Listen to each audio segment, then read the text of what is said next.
One thing I really want to know when we look back at this in 10 years, someone has to tell me when you'd go into like a grocery store or anywhere and there's the dots on the floor and it says like you stand here, I got to see the statistic on how many lives that saved because it was 0.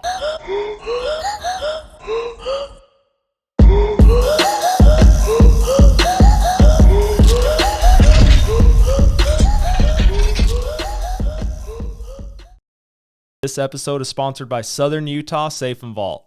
It's one-stop shop, buy, education, delivery, everything you need with the safe or a vault door. Website is safesfirst.com. Their showroom is 1397 West, Sunset Boulevard, number 115 in St. George, Utah.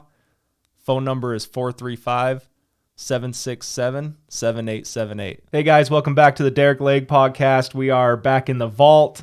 Episode 64.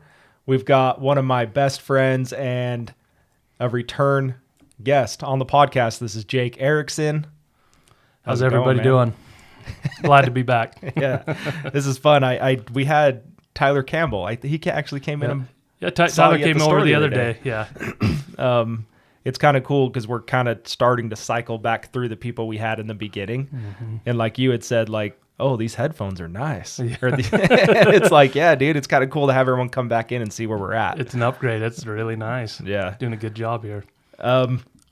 So I'm going to kind of take control just in the beginning of this, and then I may kind of turn it over to you. And then I'm just going to kind of navigate after that, but we're both going to throw in some feedback. So I've wanted to do this podcast since day one. Mm-hmm.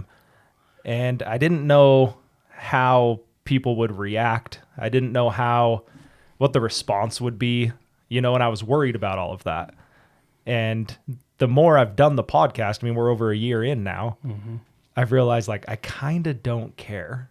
Like, and if you don't like it, and I've said this before, like if you don't like the podcast, cool, man, go start your own or go listen to someone else's. That's fine. There's plenty out there. Yeah. And so I've commented a handful of times through the last year about how I feel about COVID, how I feel about their government overreach, how I feel about not even just COVID, but what it did to the economy, what it did to our country, and what we allowed the government to do. I agree. And you and I have had countless talks about it. Too many sometimes, right? And so I thought, I've always wanted to do this episode. And I mean, there's no one better that I know than to bring you in to do it because we can both roll through it. But I want to kind of, put a stamp on this before anyone really gets into it. This is what two normal dudes in Southern Utah that are both business owners, that are fathers, that have families, hardworking. I don't know what else you want to put to it. This is how we see it. Yeah, it's the water cooler talk, right? Yeah.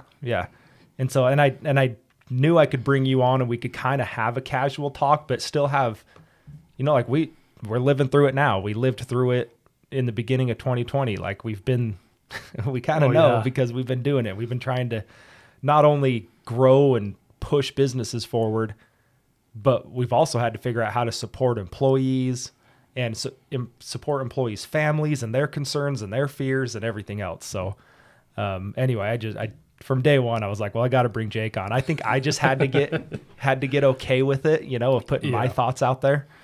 So if I might just say this, if you're super closed to hearing other people's opinions on things that you may disagree with, this probably isn't the episode for you. Yeah, it's probably not going to be the best one for you. I'd invite you to listen, and I hope you would.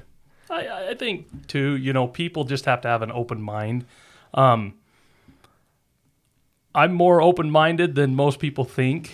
I'll throw my opinion out there pretty easily, but there's just a lot of stuff that I think I always say this to my employees. Hey, don't suffer in silence.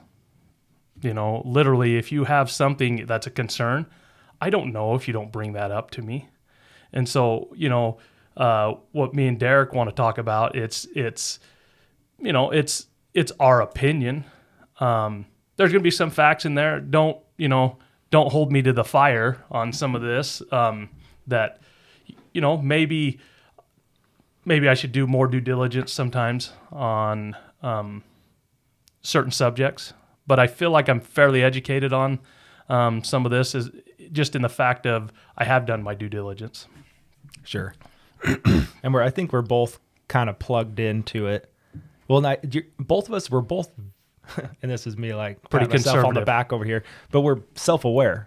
Yeah. And we, like when Jake says that he's open-minded, I know he is, because I've seen conversations where I've seen you go, oh yeah, okay, yeah, I could see it that way. Mm-hmm. And so, for me to Jake, again, this is why I thought you were perfect to get on.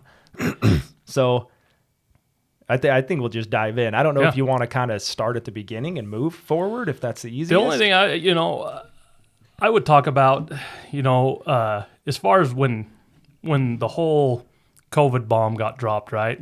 There's kind of a timeline, and so if you look back, the first thing that I had heard, anybody that does social media, I'm kind of a Twitter nerd. I really like to look on Twitter, follow a lot of political people. I used to follow a lot of athletes and things like that. I don't do as much anymore. But there's a lot of, I think, President Trump kind of set that up for a lot of people in the way of, he knew that his outreach was greater when he got onto Twitter. I mean, really before him, any of the other presidents, they'd never, even political leaders of any sort, senators, congressmen, anything, they never paid too close attention to social media. He knew, because he's an intelligent guy, that he could reach more people this way, whether you didn't like him or you did like him. Well, and it's designed that way. It's designed as a very short, I don't know what the characters are. I know it's a limited amount of characters that you can put in there, and that's how it's designed. Mm-hmm. Throw a message out, boom, gets blasted out. Yep. And then people can retweet it, they can respond to it, whatever they want, and I'm not the responder. I intake a lot. And so, a lot of that, when I first heard about COVID, I was, they first started out, they thought it was pneumonia in Wuhan, right? And what we kind of knew was someone ate a bat, right?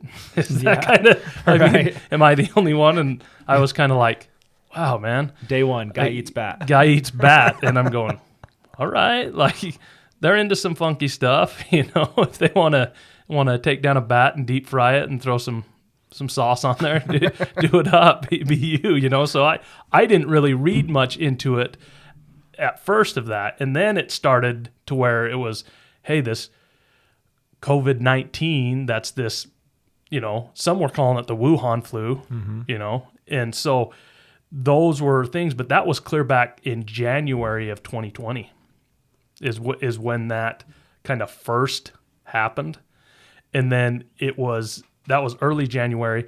The first case that came to America that the CDC actually said, hey, this is the first coronavirus case, was the end of January, like the 2021, something like that. So, and we still didn't, most people didn't know, there's coronaviruses, right? It's everywhere. It says it on, all kinds of things. There's coronaviruses, but this was it was supposed to be the super virus, right? Yeah, strain or whatever. Yeah. Like I remember people being like, how does Lysol know about coronavirus? It's like, well, it's not new. That's why you're kind of going, okay, well, but it's a SARS, right? There's so many things on that COVID was, but so they do that. We find the first case here. Then there was a cruise ship, right? And it's like, oh, hey, passengers have coronavirus. And everybody's kind of like, okay. There was X amount of the passengers that tested positive for it. But at that time, there still was, I don't believe, like in America, I don't believe there was a death that I know of, because President Trump didn't declare it a national, what do they call it? A national emergency. Wasn't till March when he declared that. But then shortly after that is when they started doing travel bans, right? So there's the travel bans of, you can't go here, you can't go there. They're still not really like the testing, right? There's not a lot of testing for it at this point. Yeah. They're starting to be, but there's not a lot of things. Well, in my opinion, things didn't start changing until they started doing the stay-at-home orders, right? I think California was probably one of the first. I imagine. And that was in March as well. So it pretty close behind to where that is. And then and I looked at it then going, okay, why? I can't imagine like staying at home, not working, when we really didn't know a whole lot. I'm a real visual learner, so if I see something happen, I want to see. So I'm going, okay, well, why is this so dangerous? And I wasn't concerned, like, hey, this is something real. It's there, but I didn't know a lot, and I think that's what a lot of people had a lot of knee-jerk reaction because it was, oh, hey, this is happening in this other country, but you have to look at all your news sources too, because it was always move the goalpost to me. Yeah. Like things would go from, hey, look at this, the cases. Hey, there's cases. Then the narrative just changed from cases to, oh, there's so many deaths. There's all these things. But the deaths, I was just going like, where are they? I wasn't seeing them. I wasn't seeing bodies in the streets, right? Like the plague. Right. And so in my mind, I'm going, okay, well, people are doing this. 2 weeks, flatten the curve, right? So we're going to flatten the curve in 2 weeks. And you started seeing healthcare, different things where they're starting to talk about, oh, hey, the healthcare is going to get overran. We don't have enough ventilators. There's all these things. And so you're kind of putting all this together, and then you started seeing testing pop up everywhere. There's testing and to do anything, yeah. But it was like on the news everywhere, they're showing all these lines that are a mile long to do this or that, and I'm going, in my mind, but you're not sick. Yeah.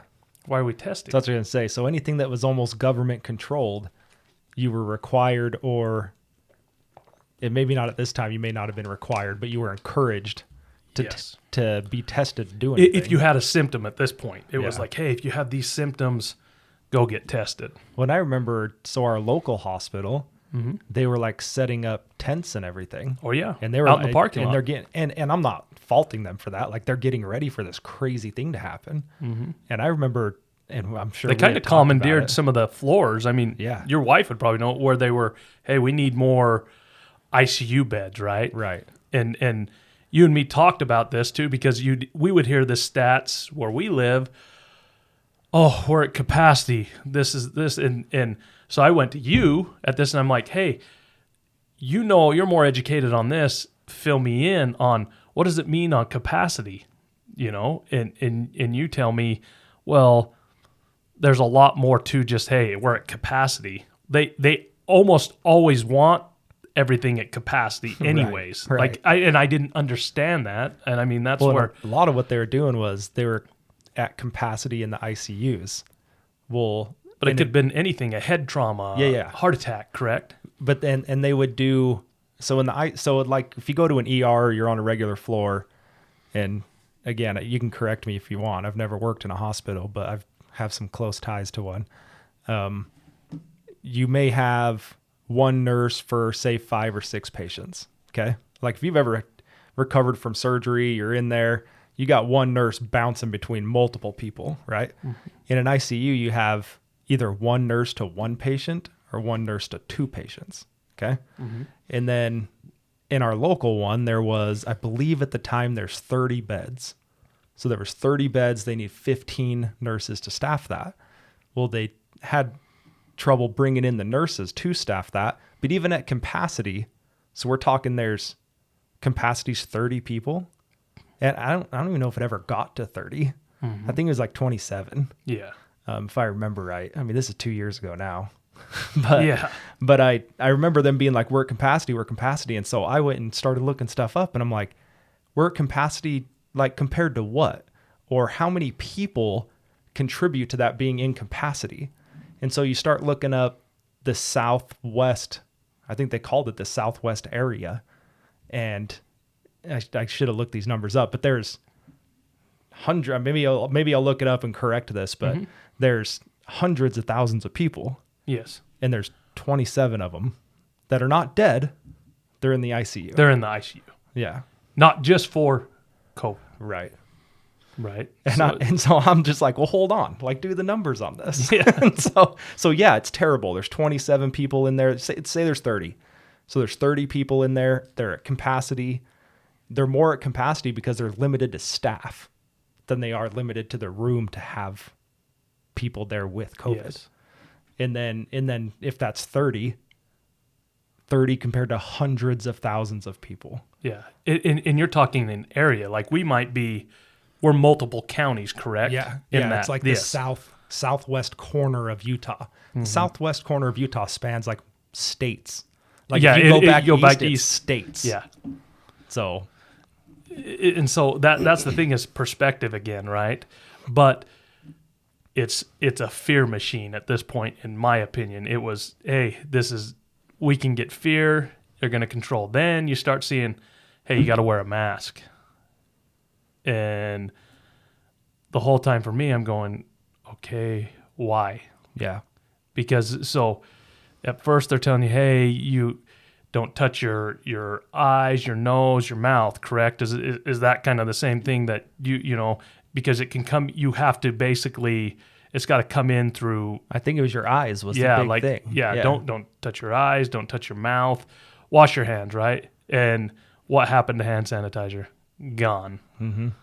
I think we're going to have more deaths from hand sanitizer than probably COVID, in my opinion. People were like bathing in that stuff. Right. It was everywhere. You couldn't touch anything. Everybody's, hey, you've got to, but you got to wear these masks. And the mask for me was always a tough thing, because I'm going, I don't understand why we're wearing, especially a cloth mask.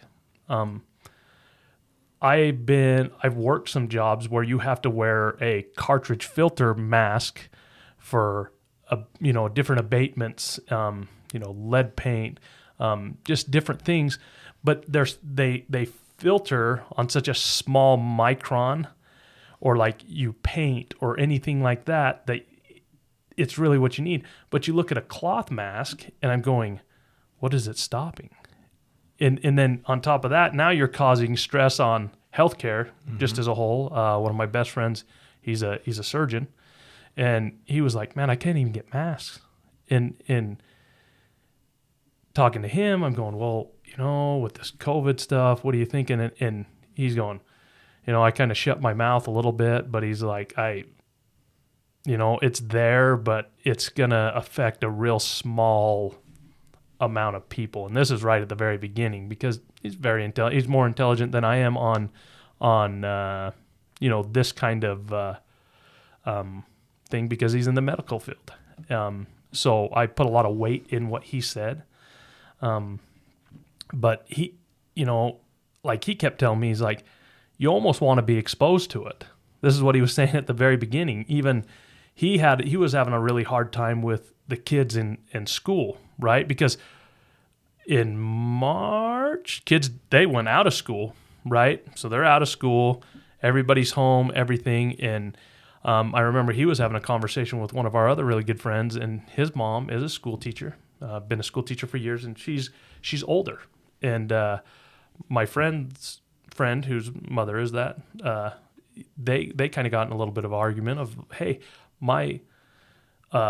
they should wear masks to go to school because it affects my mom, all these things. And see, on the flip side, he goes, well, I disagree. I want my kids to be exposed to this. I want them to build up an immunity, because he understands this a lot more than he or I. And so he said, he's like, you have to look at some of this stuff too. It's not about that generation, as hard as that sounds. Sure. But we need to be more concerned about the youth in this. And he's like, the youth at some point will have to have, herd immunity, which we started hearing a little bit, right? And he's like, they have to build up an immunity to this somehow. And, this is there's no vaccine at this time. Right. So when all this is happening. So there's a lot of that. But so now it was 2 weeks to flatten the curve. We can't, hey, you got to wear a mask. But there wasn't any regulation really on the mask at that time. Yeah, let me back up just a couple steps. Okay.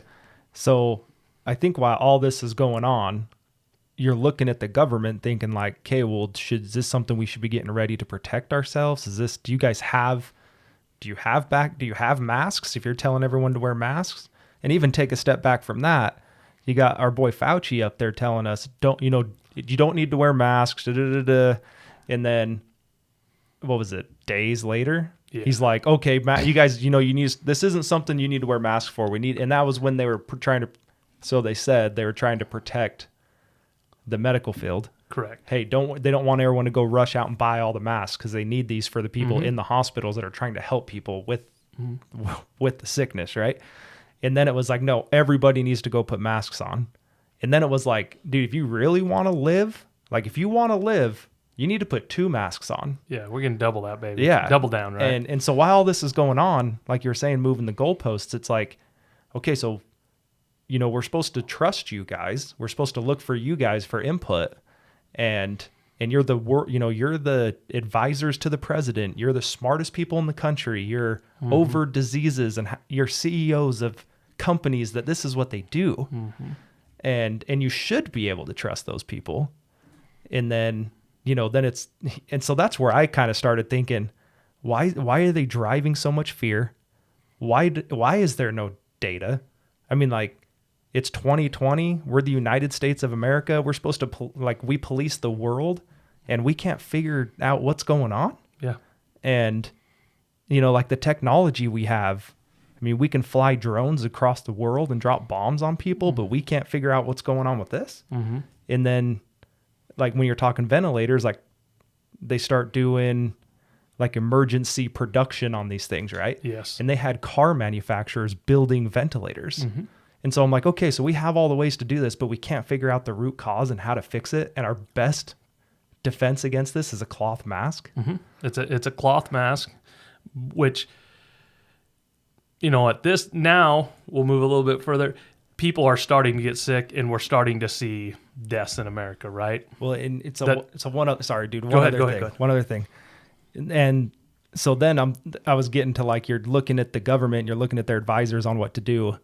And Fauci's on the record of saying, well, if you already had it, that's Rand Paul just had a video of this going on, and he re-showed it, right? And he's like, if you've already had it, you've got the best defense against it, period. Yeah. And I'm just like, okay, so like that was when there was like some kind of common, a little bit of common sense science is what to I would back say. it up. If you want medical field to back it up, that's what it is. And so anyway, go on. Yeah. And so and now, like I said, everything was the new shiny red toy, right? Because it was cases. Now it's deaths. We're going to really bring home the deaths. But the whole time on the death part, I'm going, okay, you'd hear stuff. But it was always, I didn't know anybody our age, even close, that passed away from COVID, in that way. But the fear was, hey, now we're going to, we got to make sure we're keeping everybody home. Hey, if we can work from home, if you have this, you got to be 14 days out, and then you got to go take another test to come back to work, all these things. Well, I'm a small business owner. I have my own employees. I didn't do any of that stuff. I'm handling more money than I've ever handled in the shop because the ripple effect of all the things that happen, you couldn't buy toilet paper. You couldn't buy glass cleaner. You couldn't buy Lysol. You couldn't buy any cleaning products. And when you did find them, they were sky-high pricing because you have the what everybody wants, and you're limited. So you look at all this effect that's happened. The safe store, that was another ripple effect of that. Well, what happens is the government goes, hey, well, crap, everybody's out of work. They've stayed home. People are suffering. What do we need to do? Let's throw a stimulus out there, right? So we do a stimulus, right? The first one that comes out, depending on where you were on your taxes. So how a stimulus works, right? So explain that. This is printing money. Yeah. Yeah. To have people go out in the economy, and they stimulate the economy. They give you the money, and you're supposed to take that money out and you go spend it. It was the same thing where here it was, hey, support the local restaurants, right? Yep. Try to eat out a couple times a week, but it was all takeout. I have a buddy that had a restaurant, and he told me actually during the COVID time, he's like, I was the most profitable I've ever been because I didn't have to staff so many people. Yeah, your overhead's low. Yeah, it's low. You don't have people coming in and out of the restaurant. You don't got to pay the guy to go out there and bust tables and clean dishes, right? It's this, but they just started this whole ripple effect is what I would say. And the whole time I'm going, okay, they're just ramping things up. They're changing the narratives, whatever they can. And 2020 is an election year, So, hey, now no in-person voting, stay at home, vote, everything's going to be fine. We got you. Everything's going to be just fine. Don't worry about anything, and we're going to take care of you. In what happens, an election that is still, it's in limbo if you talk to a lot of people. You look at the numbers now. I mean, if you look at it, there was only 30%. There was a poll that came out yesterday. It was a Rasmussen poll. It said that only 29% of Americans think the country's heading in the right direction. That should be scary. Yeah. And it was over 60% that said, hell no. Yeah. This is not the policies, everything we don't like. It's not heading in the right direction. But I think all that was planned in a way of it was put masks on. And then it's masks versus non-maskers. Mm-hmm. And then it was, name whatever you want. Are you outside? Are you going to Walmart? People like me and you that were like, hey, I'm still living my life. Nothing's really changed. Yes. And then there's people that are like literally like hand sanitizing their arms and faces and Clorox wipes everywhere. I mean, I saw gloves up to your, armpits. Walking down the street alone, 2 masks on and gloves. Mm-hmm. Yeah. Riding your bike. Yeah. Like literally. And I've seen it. And I mean, we literally took people that were, hey, put the kids out, everybody stay home, everybody be scared. And then they started putting in mask mandates everywhere. I mean, you're not allowed to go to Home Depot without a mask on. You're not allowed to go. You can't go in this restaurant. I remember it wasn't even that long into it. You and me went up to Salt Lake to pick up some safes. Yeah. And I remember we went to go eat, and they were literally like, hey, you can't go from this right here to be seated without a mask. And we're going like, it's right there. Yeah. I'm going to pass 7 people. Yeah. But you have to wear one, and we just basically kind of hold on to it and go sit down. Yeah. But it's funny because COVID, what I started learning is... They're like, you need a mask. I'm like, got one. Yeah, I got one. COVID started to be where I was going, man, this is the smartest virus ever because I can walk 30 feet and I got to have a mask on. Then I sit down, I can take it off, and COVID's going, I missed him. I can't get him. And everybody else in here that, but the same effect in a lot of other states, they weren't allowing that at all. I mean, they literally killed small businesses. Yeah. New York, California, all these places that, the blue states, I'll call them, they shut people down. They shut their businesses down, and there's not a way to recover. And all the servers, waiters and waitresses, even goes to the hostesses. that had jobs, they don't have any jobs. Right. Because you can't go out and work. And so now we're relying on, oh, hey, a stimulus, or, hey, we laid people off. Now they can claim unemployment for extended periods of time and get paid more. We were incentivizing really to stay home more than we were to go out and work, which killed the labor forces. It killed manufacturing jobs. I knew a guy that had a trucking company in northern Utah, and they went from paying $18 an hour to literally you run a pallet jack and take stuff off to $30 an hour. And it was like crickets. They couldn't get anybody. Yeah, supply and demand, right? Mm-hmm. Nobody wanted to work because you knew that you were gonna. It was more favorable for you to not work because you'd make more money. Well, when they did that, they had like the federal put a unemployment out, and so you got your state and you got your federal. And again, I want to backtrack. I will probably keep hammering this home. So if you get sick of me hearing it, I'm probably gonna say it a few more times. There's no excess of money here. Like the government's not just sitting on stacks of money that they're sending to people. No. Like this is money that they, and we'll get to the point of this. Yeah. Like at the end of this is where this is all going to fall together. But, and they've even said it now, like it's the excess. Well, where was there ever an excess? Mm-hmm. Right.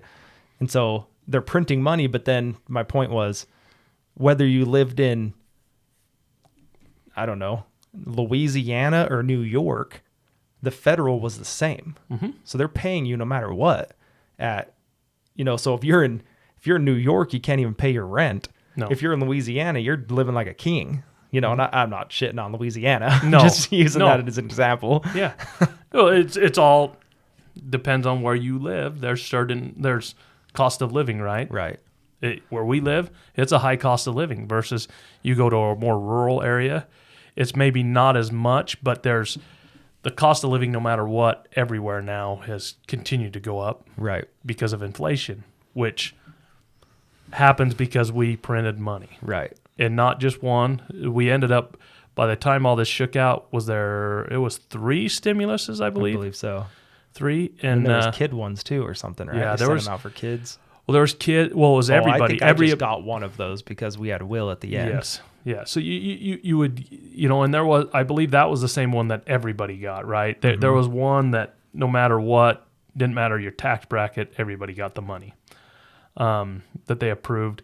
And whether you like it or not, some of that was political, in my opinion. No matter who was president or not, they were going to push it because you got people that were, they want to help the people, but sometimes printing more money is probably not always the best way. I was thinking like, hey, let's put a hold on income tax or, some kind of tax where, hey, we're not pumping a bunch of money out into the economy. I understand the stimulating of the economy, but not only that, we passed PPP loans, all these different things for employers to do. And the PPP loan, what a lot of people don't know too, is the PPP is a Paycheck Protection program. But what that did was if you had an employee, he gets sick, he goes out, this is a way that you can pay him for the lost time, the 2 weeks, because it was 14 days. Yeah.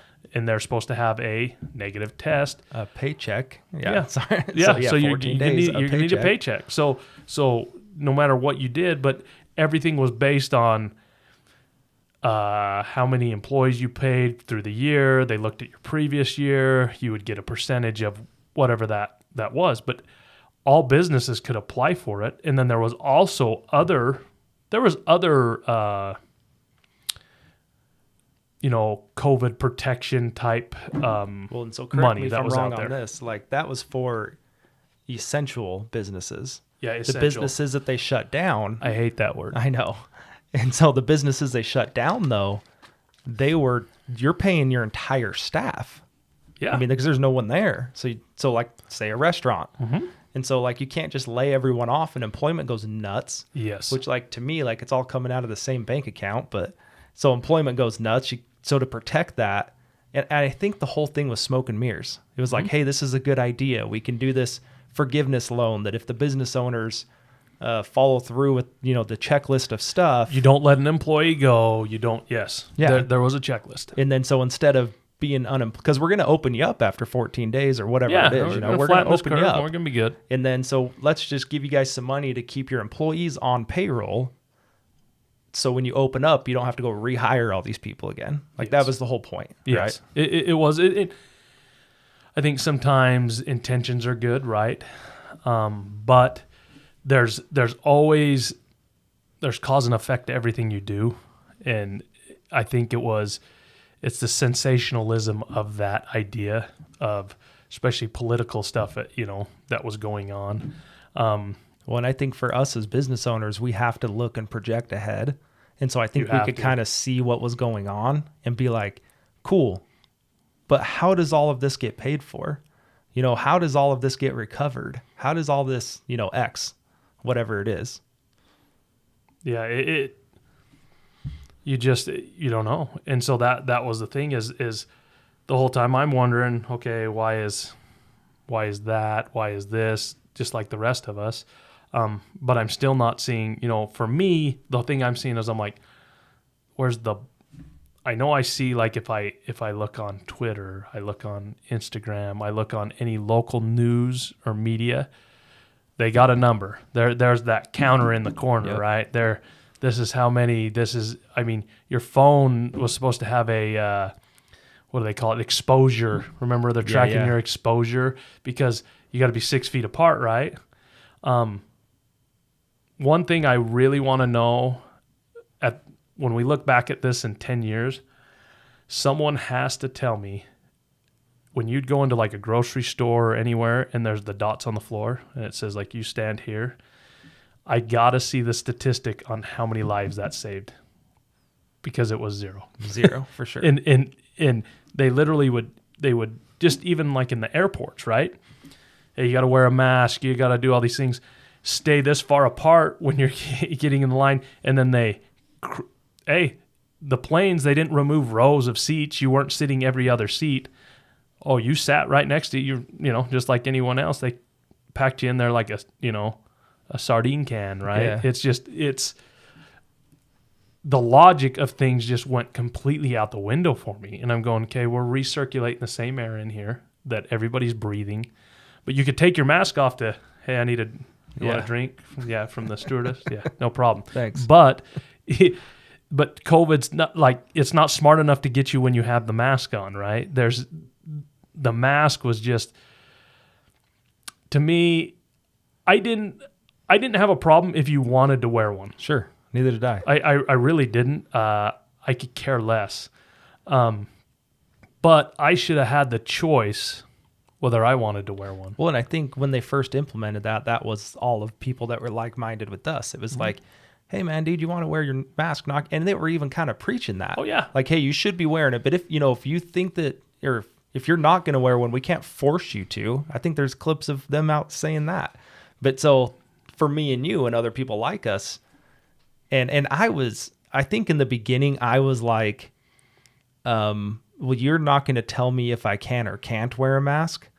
So, but I respect, like I'll blow up a local food place here, and it's very popular. I went to Pizza Factory, and I was like, we went in to go eat, and they said, hey, you have to have a mask on, and I'm like, yeah, I'm not going to I don't want to make a big scene or anything, but I'm not going to wear a mask. Are you going to refuse service to us? And they said, yeah, we'll refuse service to you. And so I was like, see ya. And I'm just saying that to be like, I wasn't even like causing a scene, yelling at people. It was just like, cool, man. That's your right as a business to do that. Just like I'm just going to leave and I'm going to go somewhere else. I'll go patronize. I'll go somewhere else. And like Best Buy did that to me once, and I just rolled. I haven't bought a thing from Best Buy yet. So in the beginning, we're like, yeah, dude, if you don't want to wear one, don't wear one. If you want to wear one, cool. Yeah. And for me, it was just, I never understood the guy that was, because there was some of the hardcore places that the guy would like walk around. They're like hiring like the hall monitor is what I call them, and he's going around, hey, put your mask on or whatnot, And so I chose, kind of like you, I found those places that I could go spend my money at locally Yeah. they didn't care. They might have the sign in the window. People would, oh yeah, you got to have the sign. You got to, government. I remember the state of Utah sent out this whole thing of blah, blah, blah. And I was like, okay, whatever. Yeah, I just laughed at that. Yeah, I was like, whatever. I mean, I put a sign on the window that was just kind of like, do as you please. I don't really care. I work in a real conservative minded business. I told my employees, hey, look, you're never going to show up and I'm going to say, hey, you better have a mask. Put your mask on. We're going to go out this full bore. I told them, I said, hey, if you choose to wear one, that is your choice. Go ahead and wear it. Yeah. I'm not going to wear one. But if you feel the need, go ahead. If a customer wants to come in here, I'm not going to refuse service if they have it or if they don't. I don't really care. But that's how it should be. It's how it should be, right? But I look at the whole span of this when it was the really as bad as it's supposed to be to where it is now, and I did basically if they told me to wear a mask, I didn't wear a mask. Don't handle money, I handled money. Don't touch anything, I touched things. Don't chew on your fingernails, I chewed on my fingernails. You rubbed your eyes. I did everything wrong to what they said, hey, don't do this.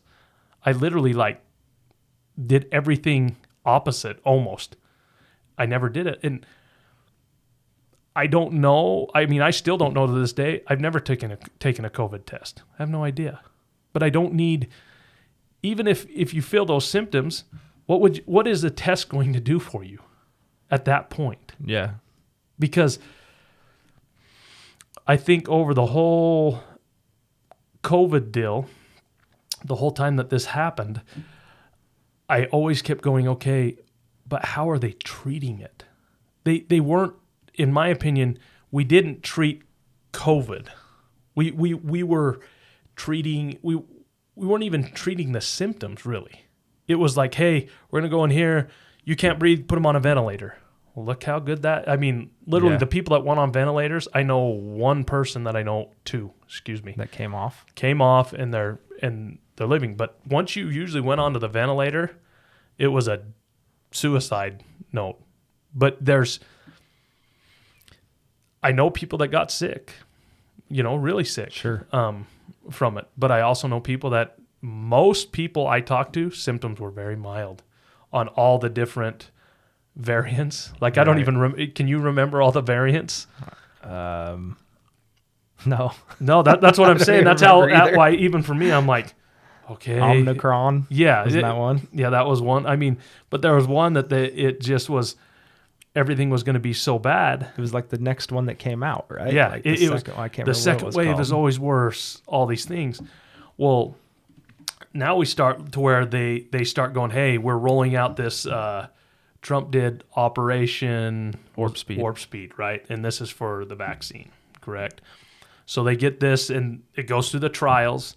Vaccine comes out, right? And it's for healthcare providers first, and elderly, correct? If I'm right. And there was one at first, and then it followed. What about two? I don't even know how many now. I want to say there was three basically prominent ones: Johnson & Johnson, Pfizer, and Moderna. Yep, those were the three. I don't know how many there is now.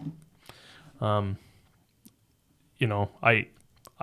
not vaccinated, so yeah. It's not anything. If anybody cares, but I'm not. So they came out with that, and so then you start seeing people they're taking the vaccine, which I understood.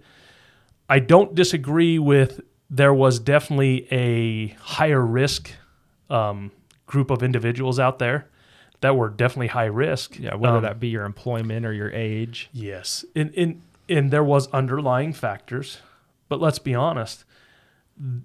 Really, the underlying underlying parts were people that were obese and overweight was really the ones that really got affected. They couldn't breathe very good. Mm-hmm. So they're smoked. They smoked. And the elderly, which I understand, elderly are really susceptible to a lot of things. But even like me and my wife talked about, hey, if you're sick, you don't go see grandma. Right. That's not what you do. You didn't do that 5 years ago either. No, you didn't do that before. And so you look at this and it's like, then it was, hey, you can't go see. There's the, the heartstring puller ones where it's like they're showing, hey, grandma, we're getting married, and they're outside the window from grandma. Yeah. And it's like, hey, let's detach from human interaction. Right. Like literally it was like, hey, you want groceries? Use the online app. They'll bring them out to your car. And those grandmas were the lucky ones. Yeah. Yeah. I mean, there were people that died that hadn't had contact with their family. Yes. For, months, if not a year. Yeah. And they passed away. And I think they passed away from being lonely. Sure. I mean, some of that plays effect because your mind, it's easy to shut things down, shut it off. And these people were really affected. We saw suicide rate go extremely high. There's a lot of these effects that happen, so now there's the saving grace, which is the vaccine, right? Right. So people say, hey, we're going to do the vaccine. We got the conspiracy theorist guys that are like, hey, they're injecting you with a tracking device, and I'm like, bro, yeah, right here. I got that in your pocket already. They're not injecting you with a microchip. Get that out. Remember of your how head. they could track you to see who you were by? And like you crossed a county line and you got a message. Remember? And, yeah. Yep. You literally crossed state lines and you would get It was a county line. Yep. I crossed into Iron County and I got one. Yep. There was these things that they were tracking you for the exposure. Yeah. And they didn't want you to travel from these places. Well, even look at the travel industry. Right. Killed it. I mean, it just, flights went super affordable at that time too because they didn't want you to travel. My wife's going, hey, let's travel. And I'm going, hey, I'm not going anywhere where I got to take a COVID test. I'm not flying. I'm not flying. I don't care because I think it's ridiculous. I'm not doing that. And then you got to ride in a plane to wherever to wear a stinking mask. The only place I did travel to was Florida. The one, where now you look at all the data, they've been right all along. Right. But there was just so much pressure put on this. And now, once they vaccinate the older generation as well as healthcare providers, now it's open to the public. And guess what? What's the best news, Derick, about the vaccine? What is it? What's that? It's free, right? That's what I've been telling free. Jake it's for like free. weeks. It doesn't cost anything. Get vaccinated. Well, I don't line up for anything that the government says, hey, it's free, because number one, it ain't free. Isn't there is it a Roosevelt? One of the presidents had one like that. It's Theodore Roosevelt. Yeah. They had a saying on the government giving stuff for free. I think the other part of that, when that came out, and it was something I had talked to a lot of people in the medical field about, a lot of friends about, and people that had COVID. Like, you already had COVID, you recovered from it, you don't have the morbidities. I'm not a big word guy, so COVID. Anyway, you didn't have those things that make you more susceptible to it. They're sick for a couple of days, they're fine, they go on with their lives. And now it's like, even if you were, somewhat old, if you were in the medical field, then they start trying to force it on everyone. There you go. And so my thing was like, well, hold on. Like, and we've had Michelle Tanner on here that talked about it extensively, and she built her, and I don't want to put it built her, but she became well known because of her stance on all of this, and now is in our city council, which I love. And we've had her on the podcast too, so you can go back and watch that if you want to see what she's about. But her whole stance was, I've had it, I healed from it, I have immunity to it. Why would I go get a vaccine that, and again, it goes back to me saying, like, don't we have the technology to know these things? And they claim that, it's all safe and everything's good to go. Mm-hmm. And she's saying, well, I'm not going to take it because I've already had it. And then they try to force it on her. And then I've mentioned it on here before, and she mentioned it. She wasn't fired. They just didn't put her on the schedule anymore. There you go. They don't let you go. They just, hey, sorry. Yeah. You're not on the schedule. Which, I have another friend, his mother was a nurse, same thing. She refused it all the way down to the end to where hey, this is our hard date. You got to do it. She didn't do it. Same thing. She says, well, are you firing me? Well, do you want the church answer? Do you want, but the long and the short is we just won't schedule you. Yeah. So basically it's like, you can't do that. Well, so like, what's the definition of being fired? I know I don't know. There's not a good definition on any of that anymore. Yeah. And so now it's, hey, if you don't do that, you're basically getting forced into this, whether you like it or not. And there was a lot of people, they lost their jobs or they chose, hey, I'm going to seek other employment, as hard as this is, than to do that. Yeah. I'm just not going to... and I'll say, luckily for Jake and I, we've, ran our own business, built our own business. And like Michelle Tanner said, she had saw a lot of this stuff coming. That's why she had started her own business. So, for you guys, like for the people out there that they've been in school for 10 years and now they're a surgeon and they like, well, what am I supposed to do? Just quit? Well, so that's I understand. We're not saying like, dude, if you stuck with it and got the vaccine because you have golden handcuffs on at your job, like you're a puss. Like I'm not saying that. It has nothing to do that way. It's, I get it. You have mouths to feed. Me on the flip side, even for me, I would have been to the fact of, I started doing my due diligence. I said, hey, I'm lucky to where I rub elbows with a lot of different different walks of life, as far as, especially like in the just people that are attorneys or doctors, whatever it is, construction workers, everything. So I talked to some attorneys and they're like, oh, dude, there's countless people that are going to do this pro bono that don't believe in this. And so, like I said to him, I said, well, how do you combat it though? Right? Yeah. So you're supposed to get a vaccine. You say no. You're at a job. You have 6 kids, your wife, your mortgage. Now what? 10 years of student loans. Yep. What do you do? And they basically said, hey, they fired you.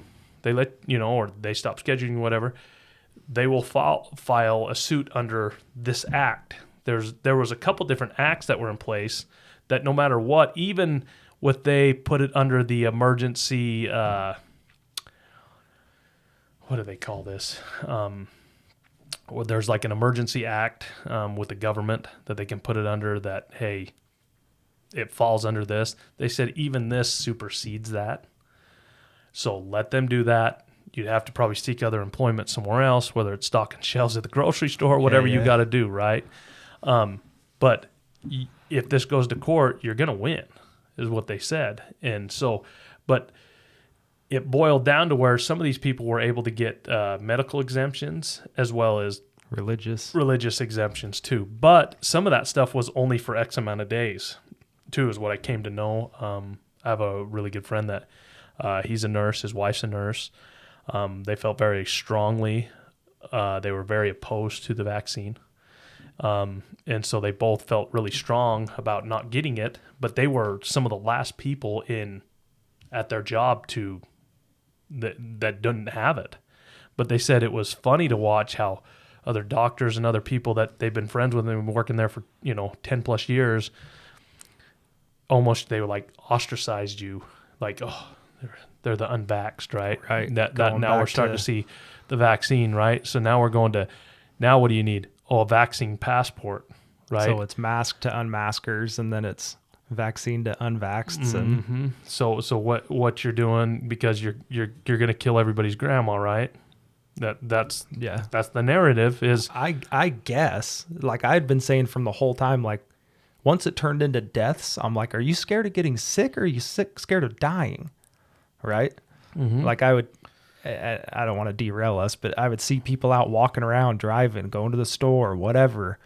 And then and I had a job at the post. Well, I don't have a job at the post office. I own contracts out of the post office, and they were forcing us to wear them too. Mm-hmm. And I'm like, are you guys scared of dying or are you scared of getting sick? Because if I told you, hey man, there's a 99% chance you're going to die tomorrow unless you stay home, you're probably staying home. Pretty dang sure I'm staying home. Yeah. And so I was always like, but are you scared of getting sick? Like, I wasn't that scared of getting sick. You're extremely healthy. You're fit. Like, you're probably not that scared of getting sick. No. People get sick all the I time. don't like to be sick. I Yeah, mean, wouldn't I don't invite enjoy it. No. Yeah. And so I was all, when people be like, you're spreading it, you're doing this, you're doing that. And I'm like, but like, are you scared of dying? Mm-hmm. Because they're putting the death numbers up there that now we've come to find out aren't accurate. And it's a fraction of the numbers they were putting out. It's a very small one. So case in point, one of my friends, one of his really good buddies that he did business with for a lot of years, he was a coroner for Kane County. And he started going out on, different things where he goes out, he makes, I'll give you a couple examples. So Kane County also covers Lake Powell. Man falls in the water, drowns. Well, you'd think they'd drown. They pull him out. We start testing bodies for COVID. He has COVID. He drowned. They labeled it a COVID death. Right. So he's going, okay. Now he goes out because this is a real outdoor county area. Yeah. Somebody went over there. They were rock climbing, fell down. The guy is literally like shredded at the bottom. They test him, COVID. He's like, no, he fell and killed himself. He goes to another one. Car doors swung open. Person's hunched over the steering wheel. He deems it cardiac arrest. No, it's COVID. So he goes to the county and says, hey, I can't be part of this. I've been doing this for 15 years. What is the deal? Like, you guys gotta, they're not dying from COVID. Like, in what a lot of people don't know is, like, when they were doing stuff like this, there's money from the government, correct? It's all incentivized. It's all incentivized, just like the hospitals. They were incentivized to have the positive tests, right? Yeah. Or if they got in ICU. I mean, this is all knowledge now. Yeah. And before They it was paid conspiracy you. theorist. Correct. Yeah. They paid the hospitals for this. And so he's going, hey, I can't be part of this. The guy that was working at that, he had to step down. Yeah. And so I had talked because he did not believe in it. I talked to a couple people in the medical field about that. And I said, what are you guys hearing? What do you guys see in ICU nurses? What are you seeing? And they were saying, well, the hospital gets paid more because they have to staff more of us to take care of everything. Correct. So it's not like they're just pocketing that. They're paying the rest of us more of it. And so then I said, so why is there still only 30 beds? Why is there still only 10, 15 nurses? Why are you guys still having staffing issues when you've got 10 nurses and you should have 15? And you have other ones that are out of work or that didn't come back to work because you didn't schedule that them. was part with that, but also you had nurses and other people, it could be a CNA, it could be anybody, right? That they were still incentivized to stay home. Yeah. Because we extended these payments to people that were unemployment to go ahead and stay home. Right. Until this runs out. And maybe not a nurse, maybe a CNA. You're probably making more staying at home. Mm-hmm. Or at least the same almost, and right? orderly, whatever, yeah. Mm-hmm. And so there was all these things and everybody was lax on that. So now, they are having staffing issues. Right. But so that was my point, is like they're saying, no, they're getting paid money because of this. They're getting paid money because of ventilators. They're getting paid money because they're in the ICU and we need more money in the ICU. And I'm like, then why isn't our ICU growing? Yeah. Why are we still at capacity at 25 people? And it's never changed. It was at 25 in the beginning and it's still at 25. So where's all that money going? Yeah. Where it's now, you got to follow the money. Where's all the money going for a nonprofit organization? Mm-hmm. I know. It's the same thing. It's just look at these companies that were producing the vaccines, right? It's billions of dollars that these companies were. I mean, look at Pfizer. What was Pfizer known for before COVID, before doing a COVID vaccine? I don't even know. The little blue pill. Oh, is it? Mm-hmm. That's what they're best known for. So you Johnson & Johnson's big. They're known for a lot of things. But Pfizer, that was in there. Moderna, some of these ones, they weren't, not that they weren't a well-known company, they just weren't that was their claim to fame before this. There's so many things that happened for this, but their profits are billions. Yeah. Billions with a B, and it's going, but if you follow the money, you start seeing, how come the government has a patent on this? Why does this person have a patent that was filed way before, this happened? So there was people that are profiting, which is always going to happen. I'm not saying that that's part of being capitalized. It is. It's capitalism, man. Like it happens. But there's definitely people that were getting rich on this, and then there's people that were suffering, and so now we come full term of, the vaccine, now people can kind of go back to normal, but you still have, it's like you and me talked about the mask. People were going, I was not even used to ever seeing anybody in a mask ever. I mean, like we said the other day, unless it was an Asian tour bus. Yeah, an Asian tour bus that had people. That was a thing over there. Sure, but it's America here. Yeah, it's also communist China. Correct. So I'm not striving to be like that. No, I don't want to be like that. You can't see. What's my facial expression? You don't know. Are you smiling? You happy today? I can genuinely tell when an employee comes in or a customer. You can kind of tell what's going on as far as, hey, they're in a good mood, they're in a bad mood. You can read facial, expressions, but that went away for so long. Social skills were, definitely, they already weren't great. They're not great. They really aren't. I mean, because, our phones and things like that, the communication, it now, moved from, you used to pick up a phone and call people. Now you text them. It's kind of a faceless emotion. You got to use an emoji, right? Yeah. To tell. Smiley face. I'm happy. But it's so emotionless. But you look at how everything has gone now, and you look at the economy, and inflation's just unreal. But we just barely did the Inflation Reduction Act that, there's no inflation. Yeah. We're changing, definitions now of what it is, and we're, they celebrate these things, but it's not. It hurts everybody. You go to the grocery store, how much you paying for things that were not like this before, and even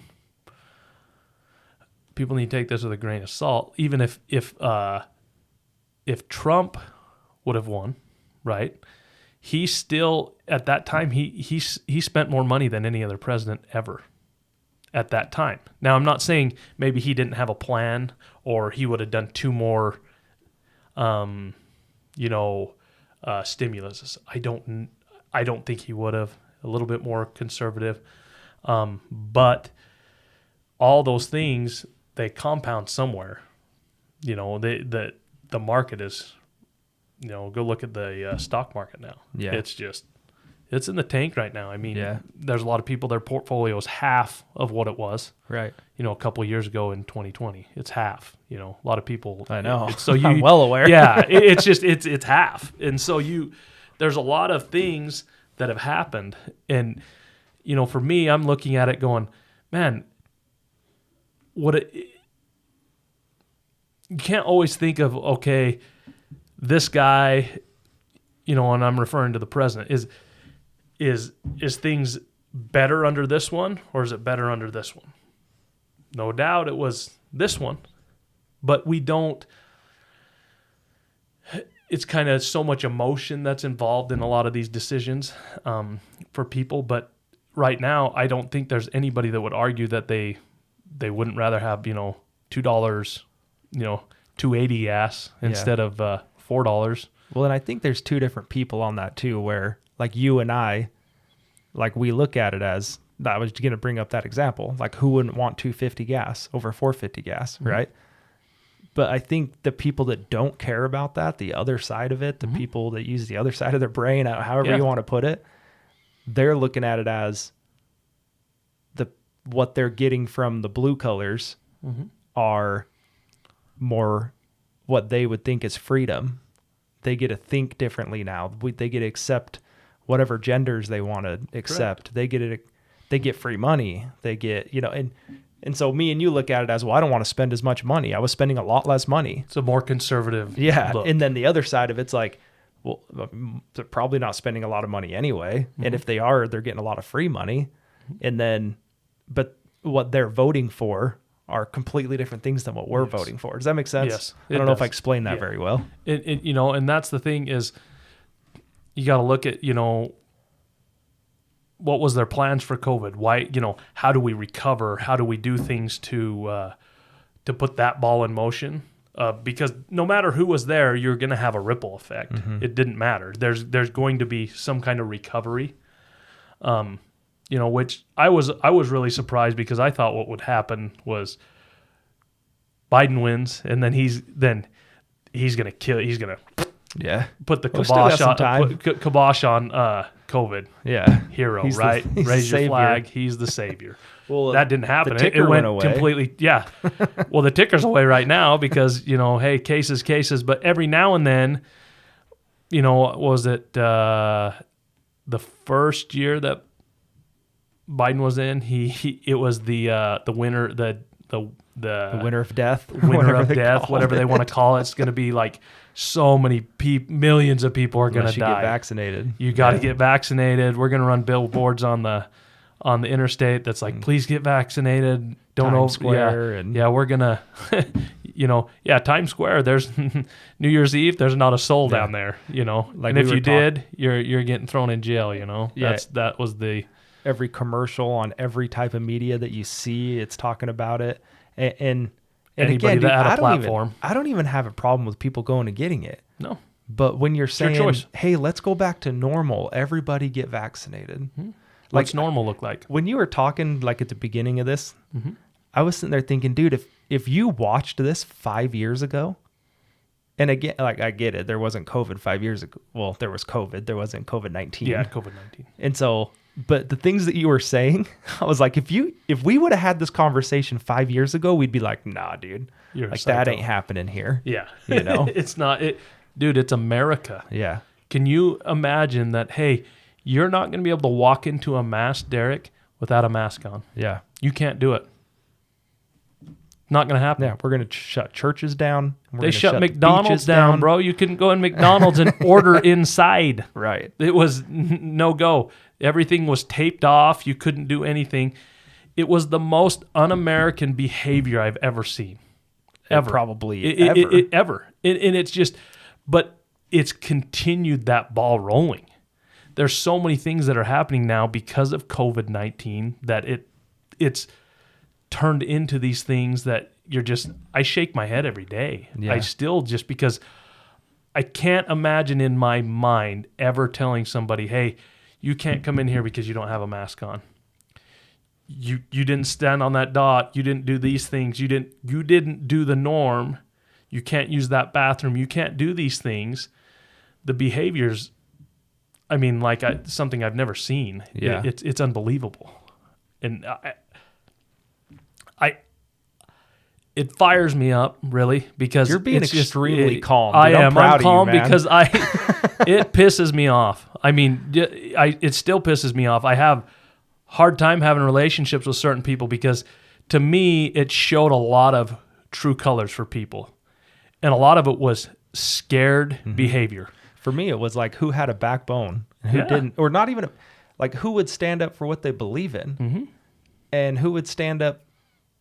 Anyway, keep going. I didn't mean to cut you off. But it was, you got to make a stance. Yeah. You're on one side or the other.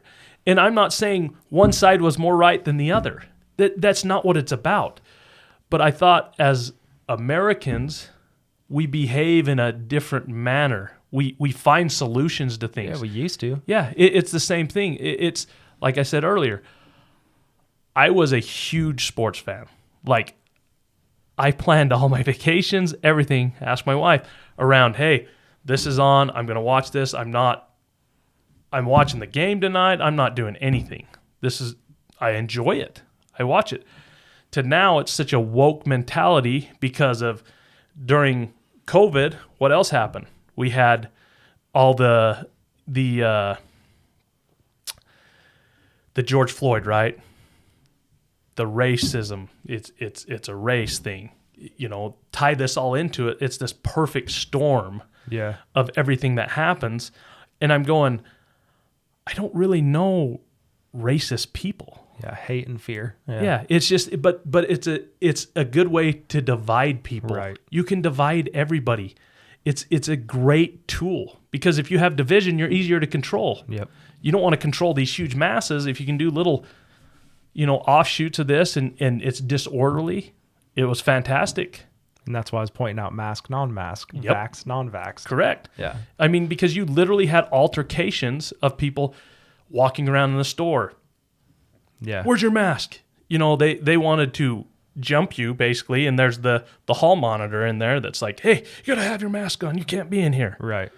Great. And I was the same way. If you forced it, I still to this day, there's places I do not go in. They don't get my money. Yeah. Because that's great for you, and I get what you guys did, but I'm a business owner as well. But that's how capitalism is supposed to work. It is. And I get it, but everybody kept telling me, even during this, I had customers that come in, hey, they're going to come in and they're going to shut you down. You guys don't have these masks on. You don't have these signs in. And I'm like, who's they? Yeah. Send them in here. Let's have a conversation. Here's my phone number. Yeah. I'm like, call me. Call me. Bring them in. Send them here. Oh, they're going to shut you down. Who? Tell me who. I want to meet them. Yeah, they already shut down enough people that are scared. Yeah. They're not worried about the 7 businesses that are open. If they're worried about me, all right, come on in. I'm not hiding it. I'm not hiding it. My door's there. Come on in. I'll greet you the same as everybody else. But to keep hearing, hey, they're coming. They are going to shut you down. I mean, you heard this too. I mean, you have a great example of, a buddy that had that, and he was telling them, hey, come. Yeah. So we had, and Derek Staley talked about it. So Derek Staley, he was on the podcast, and for his kids, for Christmas, they were saying there was going to be no Santa Claus. I think how it started is there was no Santa Claus at the mall. And there's been a Santa Claus at the mall since I've lived here, 20-something, 23, 27 years, whatever it is. And so he was like, no Santa Claus at the mall. Why? And obviously he knew why, but he was trying to get answers. And so he decided, and I love Derek Staley. So he decided, well, if you're not going to have a Santa at the mall, I'm going to throw a party and have a Santa. Mm-hmm. And not only am I going to throw a party, I'm going to invite Southern Utah as a whole to come to this party. You can't have gatherings that big, right? Derek. Oh yeah, what was it? Over 8 people or 10 people? Whatever it was. Yeah, call the cops on your neighbors, right? Mm-hmm. And so he was like, no, I'm going to do it. And so he goes and reserves a building. I think it was the community center in Enterprise, if I remember right. So he goes to, and so he reserves the building. Nothing wrong with it. He sends out flyers to all the little towns that are around Enterprise and starts posting stuff on social media. He's great on social media. He's always in front of the camera, and he invites all these people to come. And there was a few people that called Enterprise City and was like, you cannot allow this to happen. There's too many people that are going to get sick. People are going to die. You guys are irresponsible. Going to be mass spreaders. Yeah. Yeah. Everyone's going to die. Santa's going to die. And so the city felt the need to open a city meeting on it. Mm-hmm. And regardless of how you feel, I was kind of both ways on that. I was like, why? Yeah. But then I was like, you know what? Start the conversation. Maybe that's something we need. And so they had a city meeting. Derek Staley was there. They packed the entire place. And Did they stand on the dots? Yeah, Someone's got to tell me. Yeah, they packed. It was standing room only, and he's videoing the whole thing on social media. He's got it live, right? Yeah, and one of I think the mayor was kind of off and on about it. He wasn't going to stop it, but he didn't necessarily support it, type of thing. And then one of the city council members said, we cannot stop you. But if you have this, I will have a health inspector come. You will be shut down, and we may bring charge. I can't remember if they're going to bring charges or they're threatening him with something. Yes. And so he said, cool. He's like, I'll talk to him now. let's not wait till the party. Mm-hmm. If you feel like you want to send them at the party, send them at the party. Like, well, you know where the community center's at? We'll be there. Yeah, this we'll day, be there. this time. This is what I look like. Come find me. Yeah.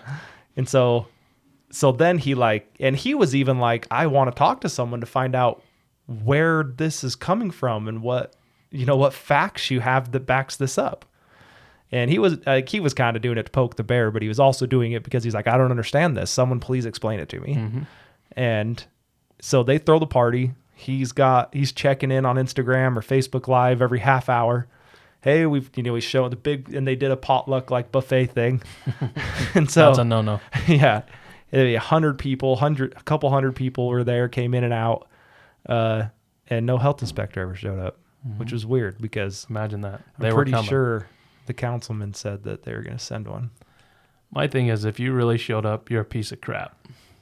If you were a health inspector, you're doing stuff like that, someone's going to answer. At the end of all this, someone's going to answer for some of this behavior that happened because it's unconstitutional. It really is. It's crimes against humanity. It should have never happened. Do you think anyone will, though? Like, I think you have to be a civilized society, but I mean, I don't see anything happening. I don't see anything even gears turning of something happening. I mean, all that's happened is like, gosh, his name just left me. Ian Smith. Mm-hmm. Ian Smith that had the gym in New Jersey. Yes. They were charging him every day that he was still open. He got fined every day. Hundreds of thousands Moved of dollars. his whole gym out in the parking lot one day. Did he? Yeah. It was how awesome. much of that did he pay? He didn't pay anything. Nothing. But no one knows or nothing was talked about. He never charged a member the whole time this was going on, but he had such a firm belief in what he was doing. Right. And I mean, if you think about this, it's going, hey, during COVID, what's some of the stuff that they said? Hey, the people that were unhealthy, he's offering a healthy business like, hey, come to the gym. Yeah. He wasn't saying, hey, we're not going to sanitize things. He wasn't saying, hey, don't wear a mask. He wasn't saying any of that. But what he was saying is like, hey, this is how I make a living. Yeah. You can't shut me down. And obese is one of the main things here. Yeah. It's just, hey, but nothing ever happened to him. So that's what kills me. That's like one example. And I'm sure. And it was hundreds of thousands of dollars. Yeah. But he sold a lot of other things in the meantime. People made a GoFundMe for this guy, everything like that. And it just overflowed because people loved his stance. Now it's the silent people. They're not, I mean, this is what you and me talked about even doing a podcast like this is, hey, we're going to turn a lot of people off because they don't want to hear this. Yeah. But, I look at that. He wanted his voice to be heard. He was standing for really a lot of the masses that are out there that maybe don't have a platform because you have all the athletes, you have all these people that had this platform and they're out there, actors, athletes, do these things. political. Yeah. Well, and even look at the athletes that didn't get vaccinated. What happened to them? Different things, but you can't, we talked about this the other day. Joe Rogan just brought Aaron Rodgers on. Aaron Rodgers talked about, hey, how the NFL with all their guidelines of what they had, I mean, they treat you like you're a leper. Yeah. I mean, really, it was crazy what they had to do versus what a vaccinated player did. And I think a lot of people, for them, it was just easy enough to just, hey, I'm just going to get the vaccine. I don't want to deal with this. Yeah. Fantastic 2 seconds, for you. get the shot, be done. But it's hard for me to ever imagine that, hey, I'm going to do one thing that we really don't know a lot about because the data's not there. Why would I do that to go on a vacation? Why would I go to a play or whatever that is, a concert, whatever it is? Because, you need a vaccine passport to get in there. It's just wild, to me. And it was literally a paper card that says you're vaccinated. And there was a ton of fake ones that were out there. I mean, there was really no tracking of really what was going on with COVID. I mean, but you needed that. It's still in Canada. You have to have a vaccine card to get into there. But in America, and you have places like New York City, in in California that you can't eat at a restaurant because you're not vaccinated? Come on. Raiders game, man. I was so jacked for All Raiders that to stuff. move into LA. I've Well- never been to an NFL game. Like, I'm a huge NFL fan. Never been to a game. Yep. When they came, I was like looking into season tickets. Yeah. And like, I can't afford them, but I was looking They're into them. I was going to bring like 4 buddies in and buy season tickets, and we got 2 home games each. Yeah. You know, like I had this whole thing figured out, and then all this came out, and Oh, yeah. and then like side note, if you're not vaccinated, you can't get in. Yeah. But they're giving vaccination shots in the parking lot. Correct. And then you can get in. Yeah. Does that vaccination start like that? It must. It doesn't. It's magic. It doesn't. The data's out there that it I know, doesn't. it doesn't. So I'm The data keeps, well, it's even on this stuff that you look back even during COVID, people were looking at alternatives of, hey, like I said before, why are we not treating COVID? We're waiting till these symptoms get so bad, but when you finally get these symptoms, so there was other people, other doctors that said, hey, ivermectin was one, horse dewormer. Yeah. As well as hydroxychloroquine. But guess what you couldn't get? You couldn't even get them prescribed to you. Oh, they were like banned. Oh, yeah. In a lot of places, you couldn't get them. In Washington County, there was one place you could get it. What, IFA? Well, no. It was literally, it is in a small pharmacy out in Hurricane. Oh, really? Mm-hmm. That had, ivermectin. But even hydroxychloroquine, like, there was people I talked to that they went to the doctor. Hey, I got a positive COVID test. Can I get? No, we don't. We're not even going to prescribe that. That's all kind of false. Conspiracy guy. Go to the CDC website today. What does it say? What are two things that they found that combat COVID-19? Yeah. Both of those. Right. Ivermectin and hydroxychloroquine. Look it up. But we didn't want. You couldn't get it. It blew my mind. Like, what are we doing? And people were just okay with it. Yeah. I think that's what bugs me the most. Like, this whole thing happened. COVID came in. It swept everyone. It's crazy. But I think what bugs me the most about all of it was just, like, everyone accepted it. And I think it shouldn't even say bugged me. That's what scared me. Mm-hmm. Is like, and I had people saying, dude, are you going to fall on your sword about masks? Like, is that the hill you're going to die on, is masks? And Mask Hill's one that I was dying on. Oh, me too. Me and my wife talked about it. I was like, I'm dude, dying on if it. it's not masks, what is it? Mm-hmm. Is it lining up for the train cars? Is it having a check card for when you get bread and cheese and Yes. the government's passing it out? Mm-hmm. Is it them garnishing your wages because you don't get a vaccine? Yeah. Is it, so what is it? Where does it end? Where does it start? Where does it end? Yeah. I 100% agree. It's just like I told you today, there's literally part of the Biden administration right now that the veterans are coming forward and saying, hey, because of the rising cost of everything, inflation, they're going, hey, a lot of these guys are having a hard time. And you know what their answer was? Food stamps. Yeah. Apply for food stamps. Well, let's get them on another government program. Yeah, the food stamps. But here's my thing. How many billions of dollars are you going to send to Ukraine? Right. I mean, but we have people over here, we're not even taking care of them or trying to, the people that protected your freedoms here. Come on, food stamps? Yeah. Right. And we got an open border right now. People can just come across. They come across unvaccinated. Yeah, unvaccinated. It didn't matter for those guys. You couldn't do that, and it's not in the media. You can't go see it. You can't look it up because the mainstream doesn't care. I'm at a loss for words because, I remember when I was a kid, it seemed like if you watched the news, they had two sides to things. It was literally, hey, we got to go get our feet on the ground and start talking to people. Hey, what happened? What did you see? What did he see? That's not how it is Now anymore. it's just talking heads in a studio. Correct. Yeah. Yeah, I don't know, dude. And I don't know what the answer is. I mean, I've talked to a lot of people. I know you've talked and we've talked. Mm-hmm. And I'm just like, so what's the solution? Mm-hmm. And I don't know what it is. I mean, I'm just a part-time safe salesman, so you can't expect me to know what it is. Exactly. It's a tough thing, but it just, for me, we'll get back to normal. Even now, there's such a push for the vaccine. So what's normal? That's what I said.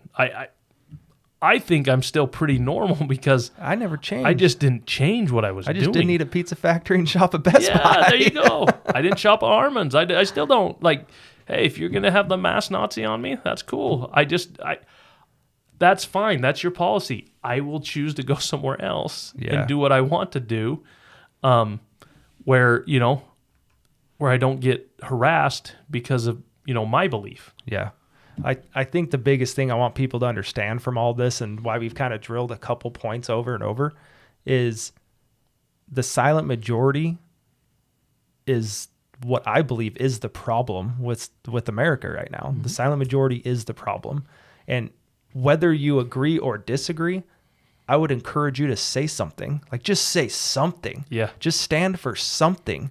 Stand behind something. Do some research. Look into something. I've talked about it before with Blake Norton on here. Like, a conspiracy theorist. Like, no, there's conspiracies. It's a conspiracy.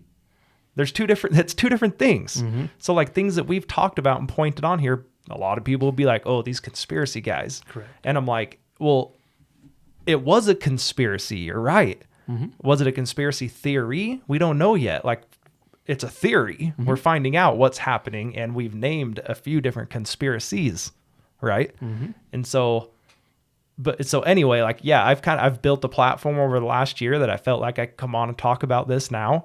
But regardless of what you believe, I just want people to get out and talk about it, and have but be self-aware enough to be able to be open-minded to have a conversation. I think you can be open-minded, but I also think that you can stand behind your beliefs. Sure. Like, when I say, hey, I'm willing to die on Mask Hill, damn it, I'm willing to do it. Yeah. I don't care. You're not going to tell me to wear the damn mask anymore. I'm done with it. So if someone is a masker, be open-minded to have that. I'm not saying that we have to. I'm not saying I don't care, but don't tell me that I have to do that. Yeah. Or I can't do this. You can't be with these people.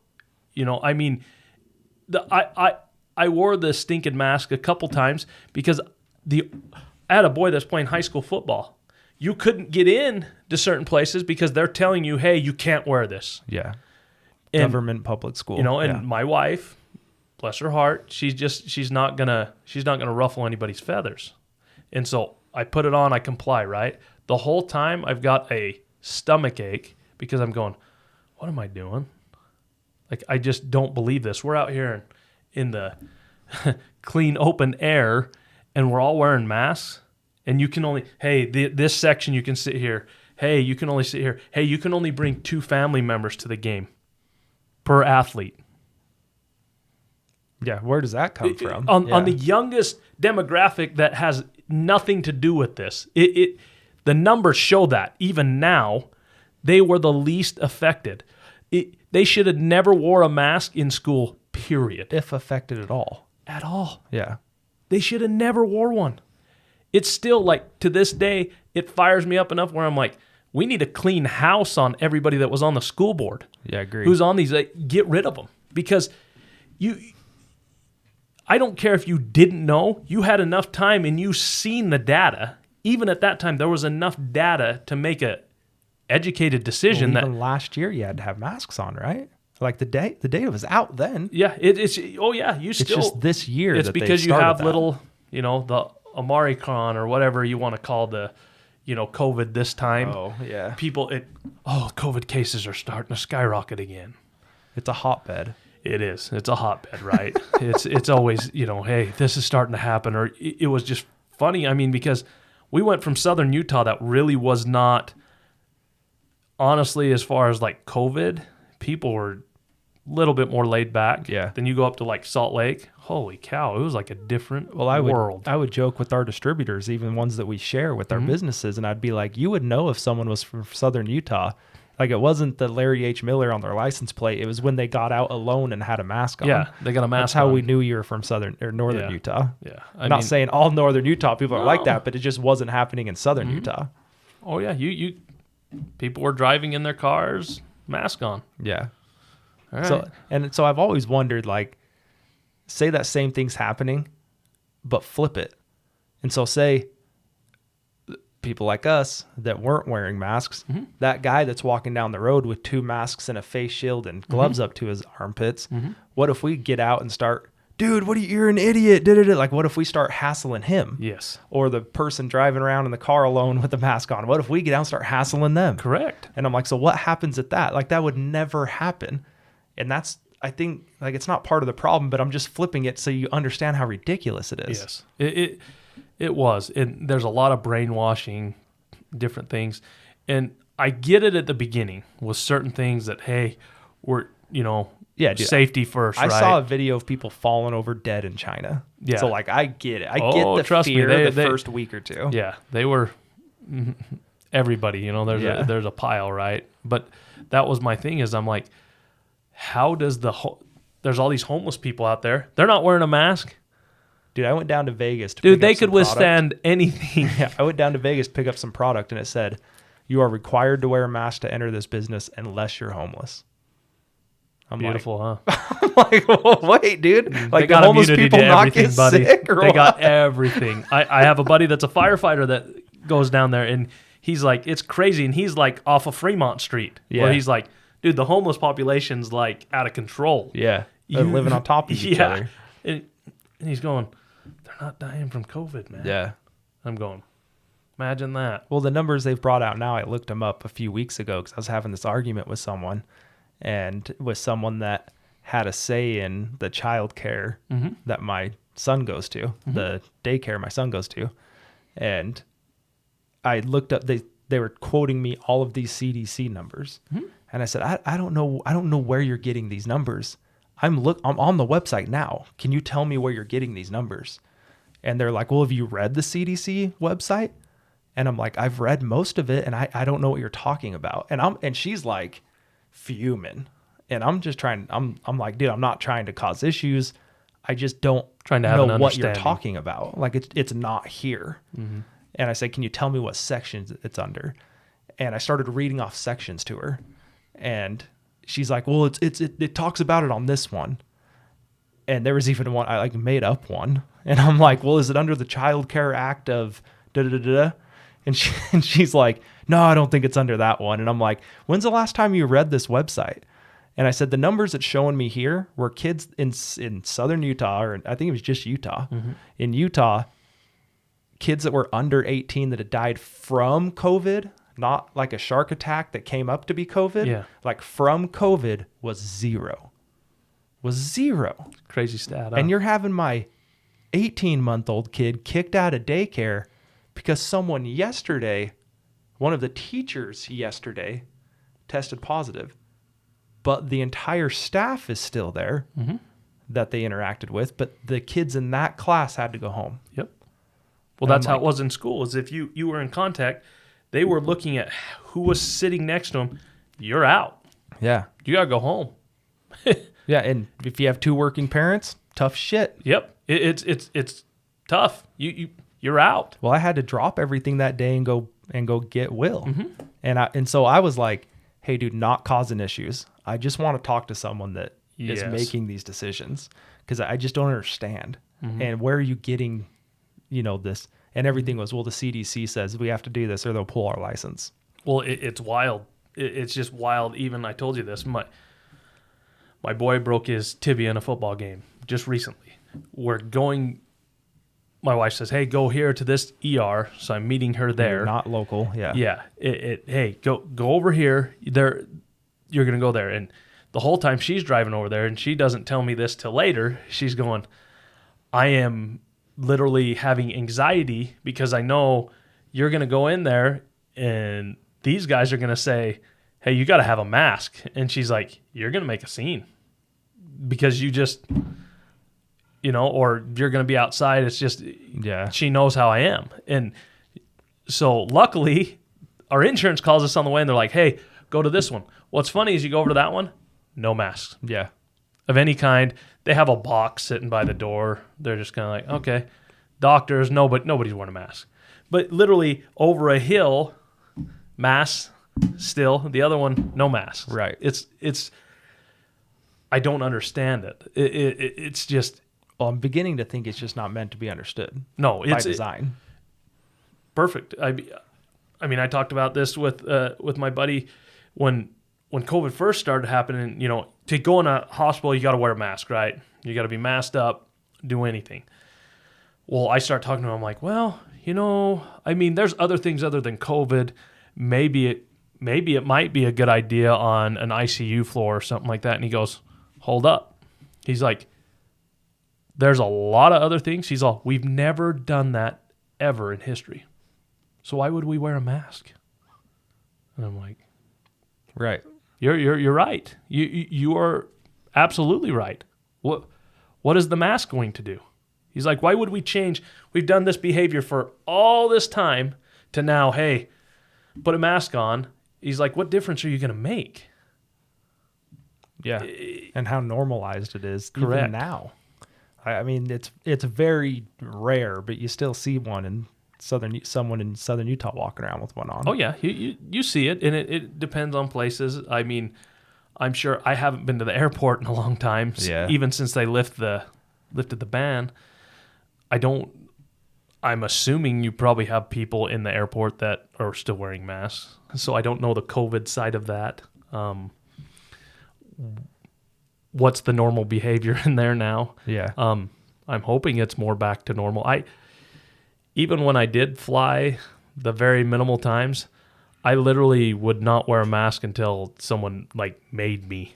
Like if I was on the plane, I made sure I was like, yeah. Well, dude, I think my stance was, and I do everything avoided, I could not to. I avoided everything I could. My stance but still, was, at that part too, it's hard to do because Yeah. you're avoiding normal behavior sure. to accommodate really the few. I believe it's still the few Yeah. because I don't think people were as scared as what they made it out to believe, at least where we live. Well, look around. Like as soon as they're like, yeah, you don't have to have masks to do this anymore, masks are gone. Mm-hmm. Right? 90% of masks are gone. People aren't wearing masks anymore. We're lucky we did, we work where we do and we were able to do things. I mean, right. Even when we'd go do deliveries for safes. Did you ever put one on? No. I had one lady that she asked me if we had them. And and this was we delivered into Nevada, and she asked me if I had them, and I said, we don't. Would you like us to go get some and come back? And she said, oh, it's fine. I'll just stay in the other room. Yeah. And so I'm like, cool. I said, just tell me where you want it, point where you want it. I'll put it there. We're good to go. But yeah, I mean, there was different situations where I was like, I don't know how to handle this. Like if someone, I guess honestly, if someone would have refused me to come in and deliver the safe, I would have left it in their driveway or have taken it home and gave them a refund. I don't know. It's hard to say because that you're trying to even think of something that's it's not going to happen, and so but it was just funny because of all the deliveries and everything we experienced at that time. You had one encounter with it. That's what I'm saying is that there's a lot more like-minded thinking than that. Yeah, we're doing 30, 40 safes a month, and I had one person. Yeah, out of all those in over a year that was like, hey, please, do you want to, or we'll just stay. I did have some people that wore a mask. Yeah, I came in, but they were very welcoming. They never said anything. They know I'm there just to do my business. Did you have any in southern Utah that did? Because all of mine were in Mesquite. Yeah, I had a couple in southern Utah. More the elderly demographic. Yeah. I understand, but I'm not saying they shouldn't. Yeah, it's your home. I mean, even if they would have told me, hey, you can't come in here.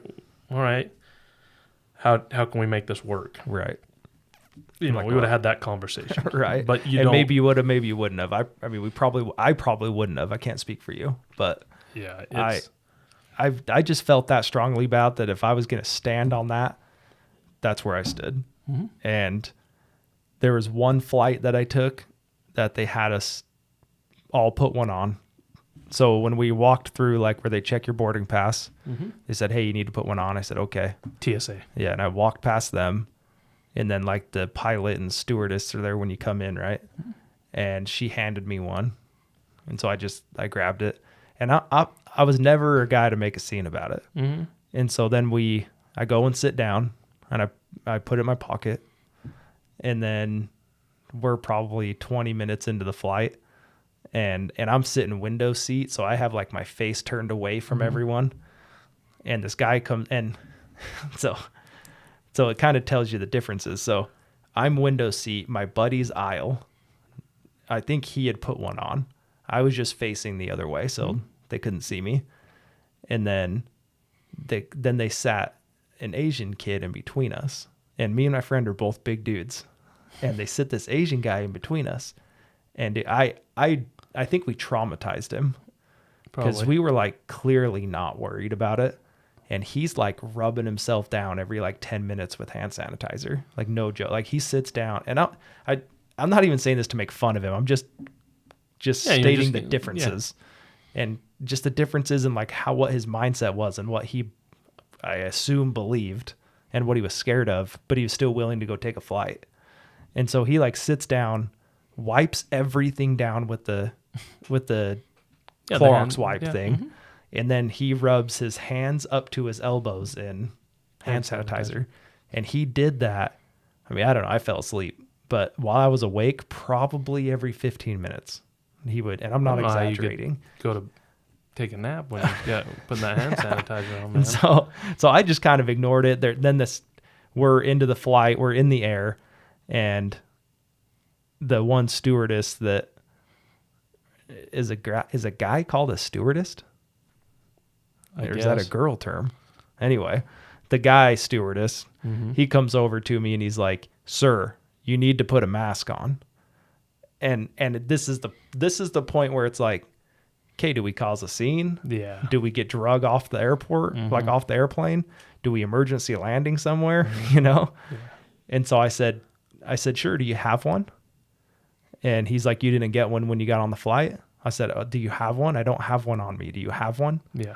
And so he went and got another one, brought it to me, and I put it on for, I don't know, another 5 minutes. Yeah. Just enough time for my friend to take a picture of me with it on.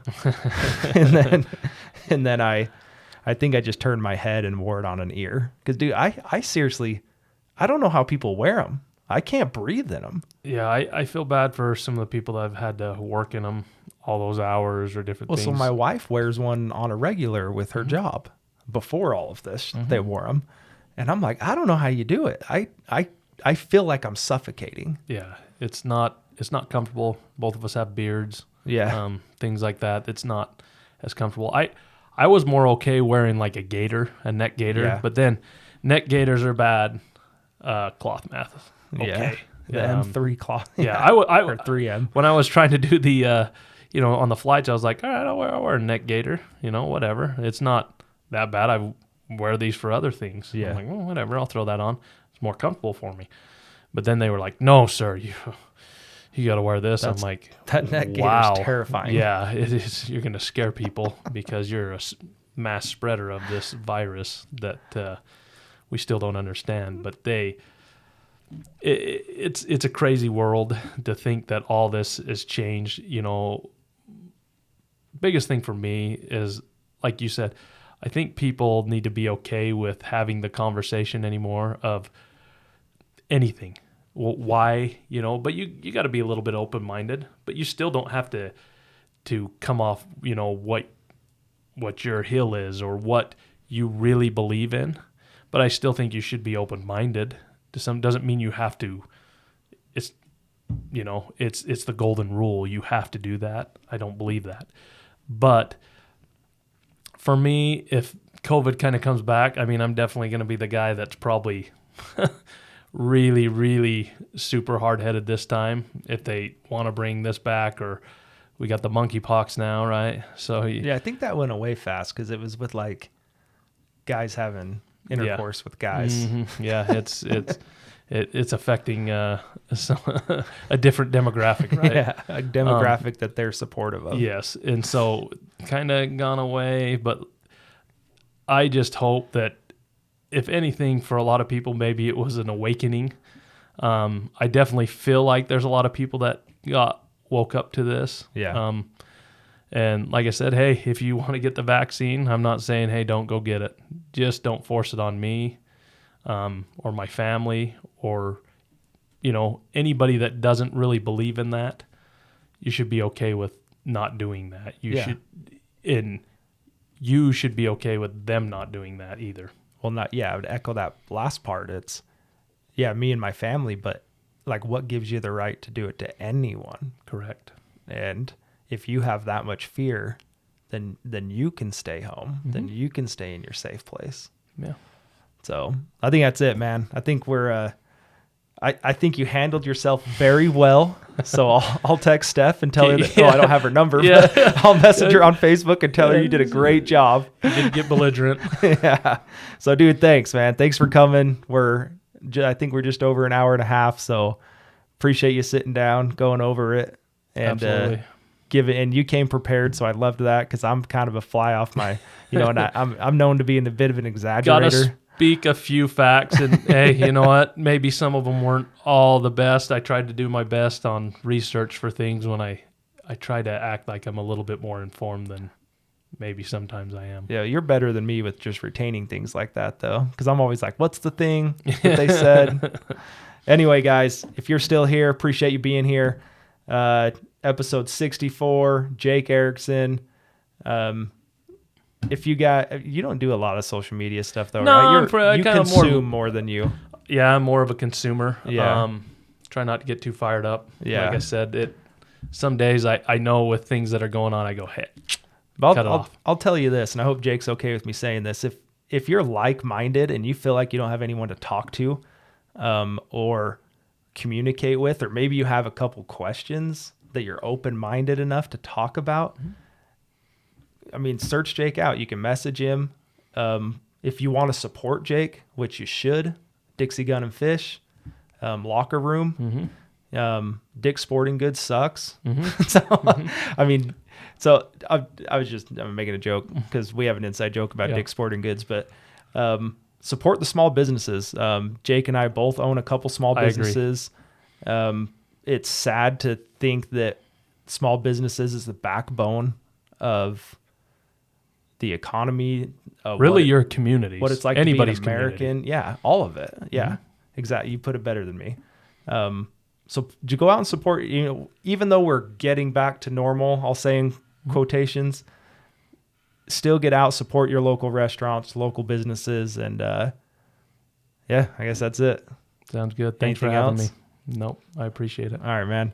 All right, guys, that's episode 64. We will see you next week.